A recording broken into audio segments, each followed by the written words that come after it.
بولا کہ مجھے تو تو نے گمراہ کیا ہی ہے،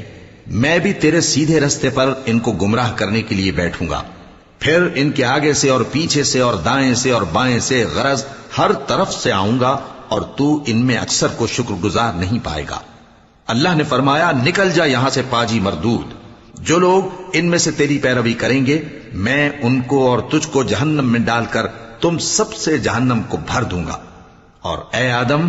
تم اور تمہاری بیوی بہشت میں رہو سہو، اور جہاں سے چاہو اور جو چاہو نوش جان کرو، مگر اس درخت کے پاس نہ جانا ورنہ گناہگار ہو جاؤ گے۔ تو شیطان دونوں کو بہکانے لگا تاکہ ان کی شرمگاہیں جو ان سے پوشیدہ تھیں ان پر کھول دے، اور کہنے لگا کہ تم کو تمہارے پروردگار نے اس درخت سے صرف اس لیے منع کیا ہے کہ تم فرشتے نہ بن جاؤ یا ہمیشہ جیتے نہ رہو، اور ان سے قسم کھا کر کہا کہ میں تو تمہارا خیر خواہ ہوں۔